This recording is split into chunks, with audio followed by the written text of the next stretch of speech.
All right, we're back. We're going to review long division. I dropped my pencil. So long division, everybody's favorite, right? No, probably not. But it's okay. It's something you need to learn. We'll take it, straighten it up. Okay, long division. Let's start out with something easy. 3 into 7. How many times will 3 go into 7? Remember, when we say how many times will 3 go into 7, we were talking about 3 times what number will get you as close to 7 as you can without going over. So, who's in the classroom? Isaac. 3 times what will give you as close to 7 without going over? The answer is 2. Right? And 2. Then we do what we just did right here. 2, multiply it times whatever's out here, so 3, which is 6. And that goes down here. Our next one is to subtract. That is 7 minus 6 equals 1. Now, there's no more numbers over here. So, the very easiest way to complete this problem is, watch. Remember, your number down here becomes a numerator, or top number, and this is your denominator. So, 7 divided by 3, or 3 into 7, is 2 1/3.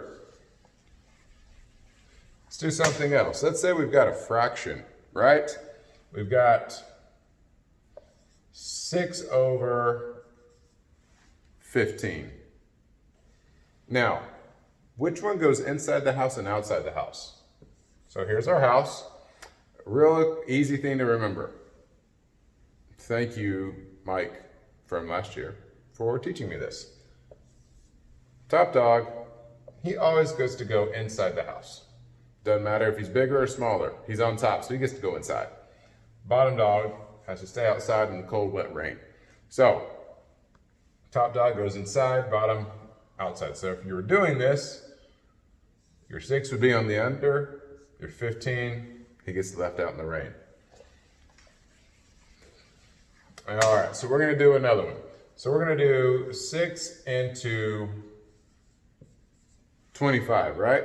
So first of all, will 6 go into 2? Or can you say 6 times what number gives you 2? No, it doesn't work.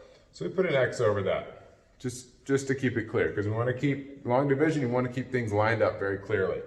Now, how many times will 6 go into 25 without going over? Well, this is where it's really important to know your multiplication facts.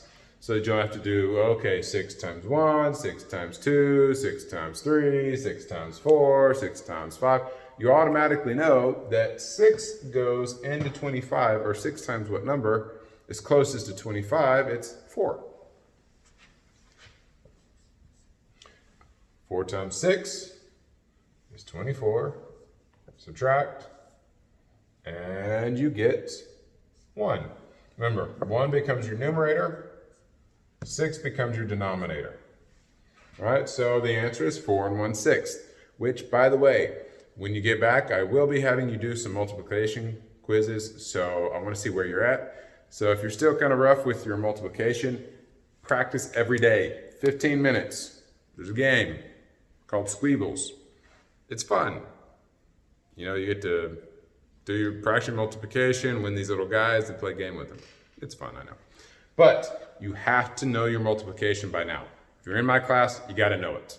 Like, you have to, because if you don't, it's just going to make you're not going to progress through your math fast enough.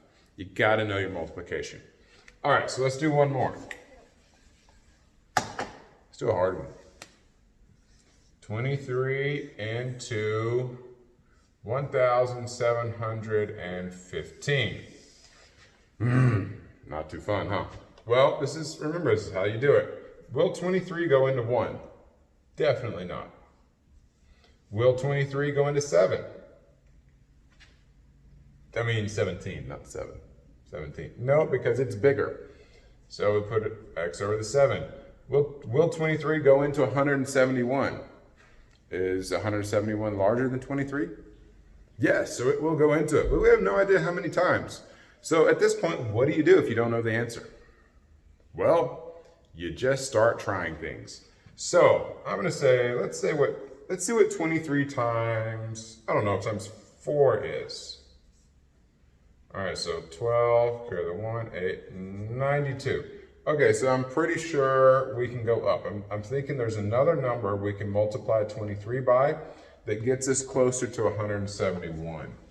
So let's try 6.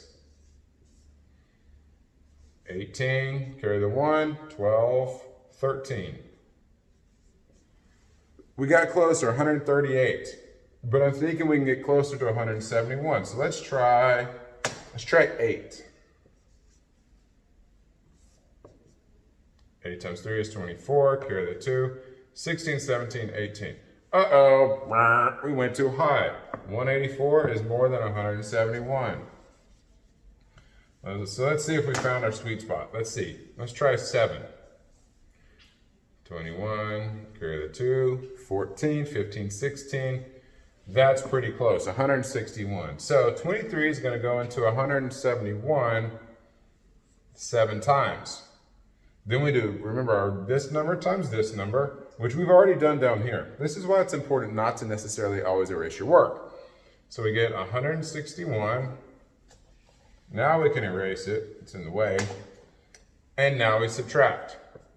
0, 1, and 0. And then we drop down. Remember, we got another number over here, so we got to drop it down. 23 and 105. I'm going to say 4 times. 12, carry the 1, 8, and 9. 92. Yep, that's as close as they get. Because if we go 23 more, another group of 23,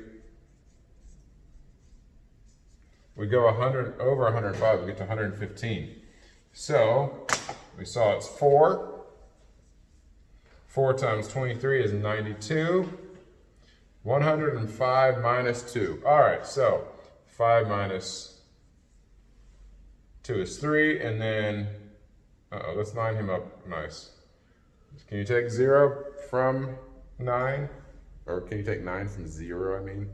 No, but we borrowed basically, so now it's 10 minus 9, 13. We have no more numbers to drop, so this bad boy becomes the numerator. This is the denominator. And that, ladies and gentlemen, is our reviewing long division. So I hope you enjoyed it. Hope it helps, and have a wonderful day.